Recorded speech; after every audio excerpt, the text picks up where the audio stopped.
Hello everybody, welcome back to the Broad Corner.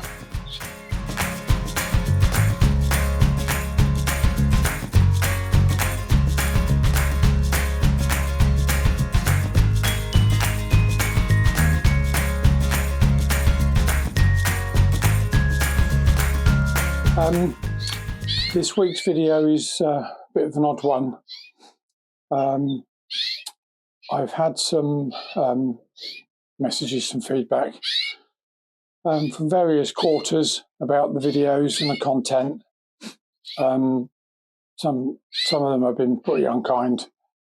I don't understand why. I'm trying to do something basically as a vlog of what I'm doing and my experiences with my border canaries. I'm not setting out to try and be prescriptive and tell people what they should and what they shouldn't be doing. I'd never dream of doing that. I've only been in this hobby for a few years, so.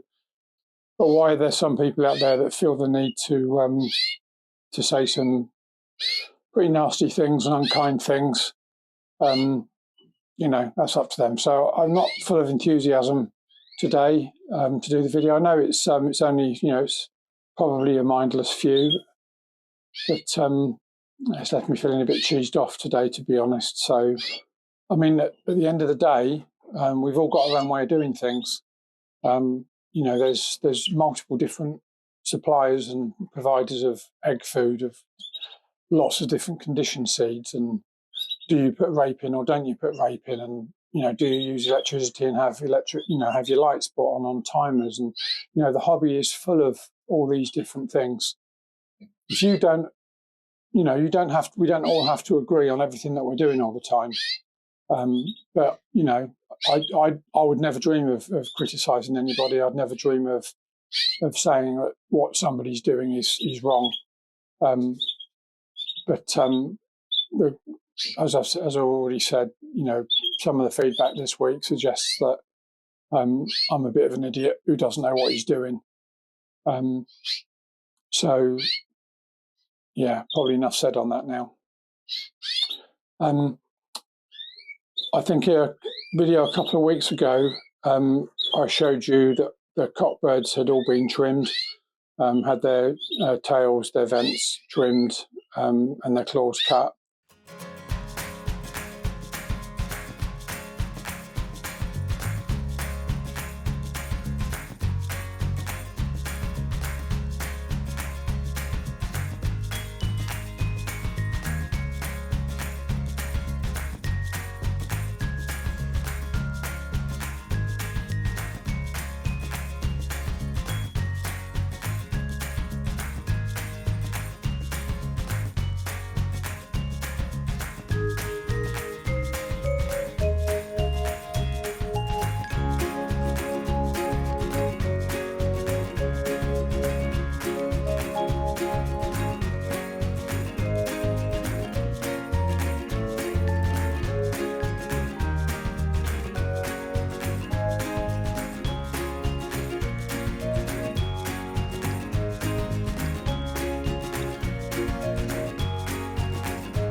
Well, I've done the hens today, did those this morning, so it took a little bit longer than the cocks. There's a few more hens to do, but they're all done. And there's a couple of them, the vents on them already quite swollen, so I don't think that, they're probably going to be too far away from wanting to go down, which is quite early. I was kind of thinking about, the first couple of weeks of March, but when you do the vent trim and the tail trim and so on and so forth, I think, and I did frontlined every bird in the bird room again as well.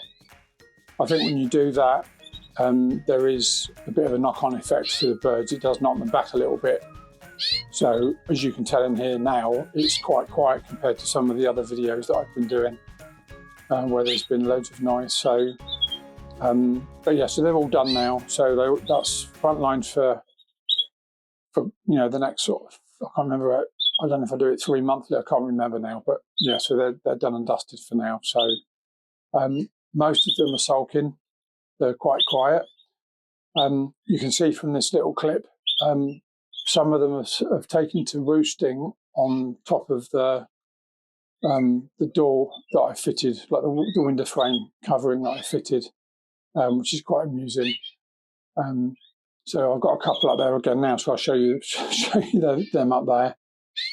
The only other thing of note to share with you this week as well is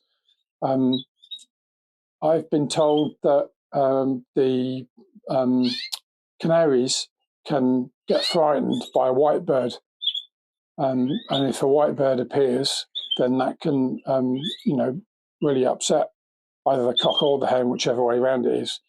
One of the shows that we went to this year, I can't remember which one it was, there was a bird that had placed quite well on the bench in its class, and when the judge was sorting out the top table, he'd put a white bird down next to this. I think it was a clear. He'd put this white bird down next to a clear, and the clear bird just went nutty, and it just wouldn't settle and wouldn't display. It got in a right state, and that was because of the fact that clear had never seen a white.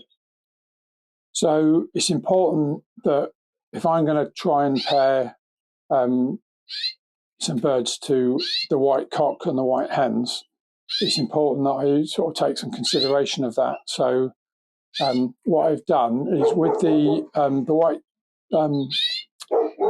white cock bird will be paired to one of the hens that's in the aviary, and because I've had a white hen in the aviary with them all of those hens are used to us, so there's no issue or no problem with them. So my expectation is that when I pair that white cock up with a bird, it should be okay.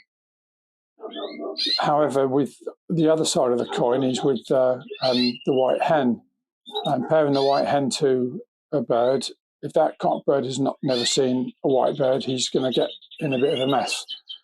So here you can see what I've done is I've got one of my big 5-foot triple breeders, and I've put the variegated white hen in here with the buff cock that I'm going to pair her to.